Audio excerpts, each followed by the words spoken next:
तो आज मैं कर रहा हूं अपने छत से हार्वेस्टिंग। ये देखिए इस प्रकार से हमारे ये बैगन लगे हुए हैं और इनकी हो रही है मेरी हार्वेस्टिंग। बहुत बड़े बड़े साइज हम इसको नहीं रखते हैं क्योंकि कई बार हमारे यहाँ पर बंदर आ जाते हैं और जब इस प्रकार से ये बैगन लगे हुए होते हैं तो उनको पूरा खा जाते हैं। ये देखिए कितने अच्छे बैगन हमारे हो रहे हैं। अभी धीरे धीरे इनका साइज और इनका बड़ा हो सकता है।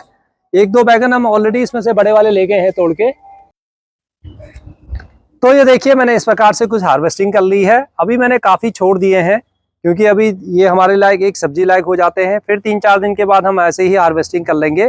आप देख रहे हैं मेरे कितने सारे पीछे भी अगर आप देखें तो ये देखिए पीछे भी आ रहे हैं। ये सिर्फ मेरे 2 प्लांट हैं यहाँ पर बैगन के, एक इसके अंदर लगा हुआ और एक यहाँ पर, और इसके अंदर भी अभी देखें। ये देखिए इस प्रकार से मैंने इतना छोड़ दिया है। इसको हम 3-4 दिन के बाद फिर से हार्वेस्टिंग कर लेंगे।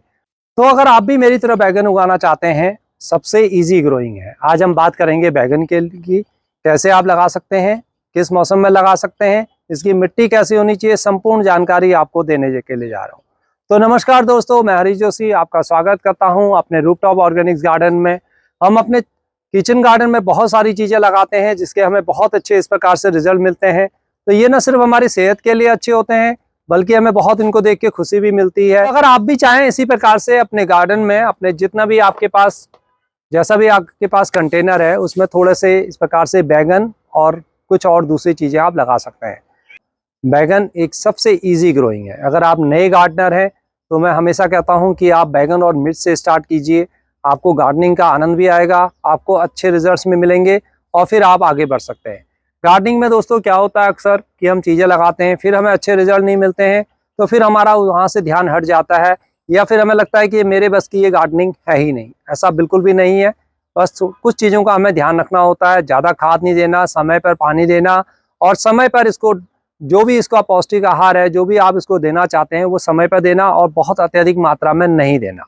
तो बैगन एक ईजी ग्रोइंग प्लांट है। पहले हम बात करेंगे कि इसके हम सीड्स को कब लगा सकते हैं। दोस्तों वैसे तो इसके सीड्स को आप किसी भी मौसम में लगा सकते हैं, लेकिन जो बेस्ट महीने होते हैं वो होते हैं फरवरी मार्च के अंदर। ये इजीली ग्रो हो जाता है और उसके बाद आपको अप्रैल के अंदर ही अपनी एक फसल दे देता है। मई तक इसमें अच्छे रिजल्ट आते हैं, लेकिन उसके बाद बहुत ज़्यादा गर्मी हो जाती है। अगर आप नॉर्थ इंडिया से हैं तो उस टाइम पर इसकी फसल फिर रुक जाती है और उसके पश्चात फिर मानसून में, जैसे अभी आप देख रहे हैं हमारा, यानी कि जुलाई, अगस्त, सितंबर, अक्टूबर, नवंबर तक हमें इसमें बहुत अच्छे रिजल्ट मिलते हैं।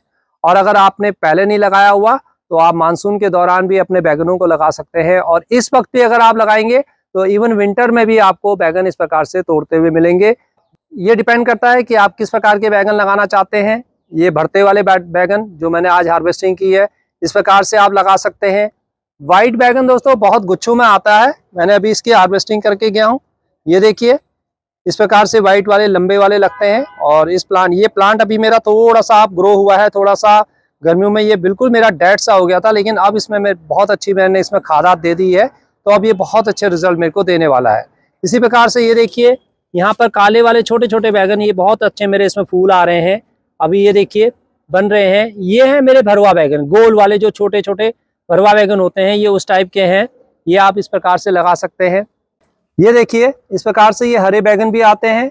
ये हरे बैगन भी आप लगा सकते हैं। ये बिल्कुल हार्वेस्टिंग के लिए मेरा तैयार है।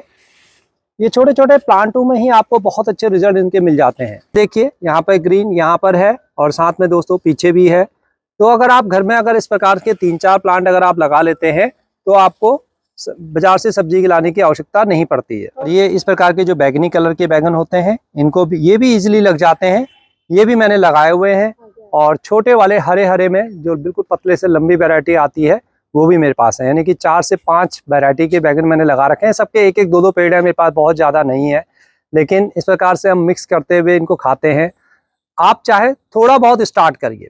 तो अब हम, जैसे मैंने आपको सीड्स बता दिया, इस वक्त भी आप लगा सकते हैं सितंबर के महीने में इसको, अक्टूबर में भी आप इसको ग्रो कर सकते हैं और उसके बाद अगर आप चाहे तो नवंबर में भी ग्रो हो जाते हैं और फिर उसके बाद आप फरवरी मार्च के अंदर इसको ग्रो करें। ये ग्रो करने की बात हो गई। ग्रो होने के बाद दोस्तों जब ये 3-4 इंची के हो जाते हैं, इतने बड़े बड़े हो जाते हैं, तब आपको इनको रिपोर्ट करना होता है और निकालना है। यानी कि इनको इकट्ठे एक साथ नर्सरी आपने लगानी है। जब ये 3 से 4 इंची के हो जाएं तो आपने इनको निकालते हुए सावधानी पूर्वक आराम से दूसरे पॉट में लगा दें। आपका पॉट का साइज कम से कम 12 इंची का होना चाहिए। देखिए मैंने जो अपने ये बैगन लगा रखा है, ये देखिए ये मेरे एक बड़े से टब के अंदर है। इस प्रकार से और इस टब के अंदर मेरे 3-4 पेड़ हैं और इस प्रकार से ये काले बैंगन है जो मैंने आपको दिखाया, तो ये मेरे लिए 4 पेड़ बहुत सफिशिएंट है। ये अभी मैंने आपको हरे बैगन दिखाए। ये जो आप देख रहे हैं ये 12 इंची के मेरे ग्रो बैग हैं, 12 बाई शायद 10 के होंगे या 12 बाई 12 का होगा ये दोनों, तो इसके लिए ये बहुत सफिशिएंट है। इस प्रकार से अगर आपके पास गमले हैं 12 इंची के या 10 इंची के, ये सामने देख रहे हैं आप, ये 8 इंची में, ये देखिए कितना अच्छा प्लांट मेरा हो रखा है। और सामने आप देख रहे हैं उधर उस साइड में जिसमें मेरे 3 बैगन के पेड़ लगे हुए हैं, तो लंबा वाला पॉट है ये, तो इसके अंदर काफी अच्छी मिट्टी मेरी आ जाती है। और आप देख रहे हैं इसके अंदर भी हमने ये बैगन लगा रखे हैं। तो दोस्तों इस प्रकार से आपको पॉट साइज इन सब चीजों के लिए, यानी कि जो इस प्रकार से लंबे वाले होते हैं इनके लिए 12 इंची या 10 इंची के आपके पॉट चल जाते हैं। इवन छोटे वाले जो भरवा बैगन है उसके लिए भी आपका 12 इंची का पॉट चल जाता है। लेकिन अब जहां हम बात करें भरता बैगन, यानी कि इस प्रकार से आप देख रहे हैं बड़े, ये देखिए इस प्रकार से जो मैंने आपको स्टार्टिंग में जो अभी हार्वेस्टिंग करके दिखाई है, आप छोटे छोटे इसमें रह गए हैं, ये आप जो देख रहे हैं, तो इनके लिए आपको कम से कम ये देखिए बड़ा सा एक पॉट चाहिए। मैंने जो लगा रखा है, मैं अगर आपको ये देखिए, ये सिंक है हमारे, जो पहले इस प्रकार से सरकारी मकानों के अंदर ये सिंक लगते थे, ये वो है, आजकल इनका समय रहा नहीं। ये करीब करीब हमारा लगभग 2 फुट लंबा है और 1.25 फुट के आसपास में चौड़ा है और लगभग 9 इंची के आसपास में इसकी ऊंचाई, ये बहुत सफिशिएंट होता है। इसी प्रकार से ये देखिए, ये तो इतना मजबूत है कि ये 50 साल तक भी नहीं जाने वाला कहीं, और इसके अंदर भी काफी अच्छी मिट्टी आ जाती है। और इसमें एक ही प्लांट हमारा देखिए काफी हमें अच्छे रिजल्ट इस प्रकार से दे जाता है। बस आपको ये ध्यान रखना है कि इसको जब भी आप लगाएं अच्छी मिट्टी बनाएं। अच्छी मिट्टी में आपको ज्यादा परेशान होने की जरूरत नहीं है, सिंपल रहिए, कोई आपको बोन मील नहीं डालना है, इसमें कुछ नीम खली डालने की आवश्यकता नहीं है। बैगन में सिंपल रखिए दोस्तों उसको। अब अपनी मिट्टी लीजिए 50 से 60%, यानी कि 5 या 6 भाग मिट्टी लीजिए, 3 से 4 भाग आप गोबर की खाद एक बार अच्छी तरह से मिला लीजिए, 1 साल के लिए सफिशिएंट है। और साथ में 2 भाग या 1.5 भाग जितना भी है, आपकी मिट्टी पर डिपेंड करता है कि आपकी मिट्टी कैसी है, आप उसमें रेत भी मिला सकते हैं। अगर आपकी मिट्टी ऑलरेडी रेतीली वाली है, आपको लगता है कि ऑलरेडी इसमें रेत मिली हुई है, चिकनी मिट्टी टाइप की नहीं है, दोमट मिट्टी नहीं है, तो आपको फिर रेत मिलाने की आवश्यकता है नहीं। तो इस प्रकार से अगर आपका हो जाए तो इसको आप क्या करें, ऊपर से यहाँ से पिंचिंग कर दीजिए। अब क्या होगा, इसमें साइड से ब्रांचेस आएंगी और ये बहुत घना हो जाएगा। इस प्रकार से आप पहले ही इसको घना कर लेंगे तो आपको बहुत बेहतरीन रिजल्ट मिलेंगे, और जितनी ब्रांचेस होंगी बैगन उतने ही आएंगे। कभी भी अपने बैगन के प्लांट को लंबा ना होने दें। ये देखिए, मैं हमेशा कोशिश करता हूँ कि जब भी मेरा प्लांट ऐसा हो रहा है तो मैं साथ में उसको यहाँ से नीचे हमेशा काट देता हूँ। यहाँ से आप देख रहे हैं मैंने काटा हुआ है, इसी प्रकार से यहाँ से काटा हुआ है, तो इसमें बहुत सारी इस प्रकार से ब्रांचेस आ जाती हैं। अगर आपका प्लांट ये ग्रो होता है तो धीरे धीरे ये ब्रांचेस भी आपकी बढ़ जाती हैं। खासतौर पर जब आप छोटे पॉटों के अंदर इसको करते हैं तब आपको इस प्रकार से इसकी हल्की सी ऊपर से पिंचिंग कर देनी है। और दोस्तों बाकी जो लिक्विड फर्टिलाइजर मैंने आपको बताया, जैसे सरसों की खली या जो भी आपकी चाय बनती है, जिसकी भी चाय आप बनाते हैं इन प्लांट्स को पिलाने के लिए, वो समय समय पर महीने में एक बार इसको दे दीजिए। अब आती है इस पर इंसेक्ट। जी हाँ, बैगन के प्लांट पर बहुत ज़्यादा इंसेक्ट्स आते हैं। जो सबसे ज़्यादा जो तंग करता है, हालांकि अभी मेरे नहीं है, मैं आपको दिखाता, इसमें क्या होता है, तना छेदक आता है एक। आप देखेंगे कि आपका प्लांट ये सही चल रहा है, बिल्कुल सही चल रहा है, लेकिन यहाँ से मुरझा के ऐसे गिरा हुआ है। मेरा कहीं है नहीं, क्योंकि मैं समय समय पर इसमें स्प्रे करता रहता हूँ, तो वो तना छेदक बिल्कुल ऊपर आता है और उसको खराब कर देता है। तो उसके लिए आप नीम ऑयल का इस्तेमाल कीजिए। और इसी प्रकार से आप देखेंगे तो इसके पत्तों पर पीछे पीछे आपको दाग से नजर आएंगे, या फिर कहीं से कुछ कीड़े हड़े बिल्कुल भी बारीक से नजर आए।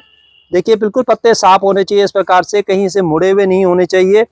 कहीं से मुड़ रहे हैं तो उनको देख लीजिए कि उसका रीजन क्या है। अगर पत्ते पीले पड़ रहे हो तो हो सकता है कि थोड़ा सा नीचे से 1-2 पत्तियां पीली पड़ रही है, लेकिन ज्यादा पड़ रहे हैं तो देखिए कहीं पानी तो ज्यादा नहीं हो रहा, पानी तो नहीं अटक रहा, यही मेन रीजन होता है इसका। और अपने प्लांट में 1 महीने में भी अगर आप 1-2 बार नीम ऑयल का स्प्रे कर देंगे, सिर्फ और सिर्फ नीम ऑयल या दूसरी चीजें जो भी मैं आपको इसमें बताते रहता हूँ, तो आपका प्लांट हमेशा बढ़िया रहेगा। बैगन के साथ एक और चीज होती है कि आप एक बार हार्वेस्टिंग करने के बाद जब ये बिल्कुल ऑफ सीजन हो जाता है तब इसकी प्रूनिंग कर दें और इसको वैसे ही छोड़ दें, ज़्यादा पानी वगैरह न डालें, तो अपने डॉर्मेंसी में इसको रहने दें। जैसे बहुत ज़्यादा विंटर जब आता है तब थोड़ा सा डॉर्मेंसी में चले जाता है, लेकिन फरवरी आते ही इसके अंदर फिर से फुटाव आता है और फिर से ये बैगन हमें स्टार्ट कर देता है। लगभग 2, 2.5, 3 साल तक कई बार हमें बैगन के प्लांट ने हमें रिजल्ट मिलता है और बहुत अच्छा रिजल्ट इसमें आता है। गुच्छों के अंदर इसमें बैगन आते हैं।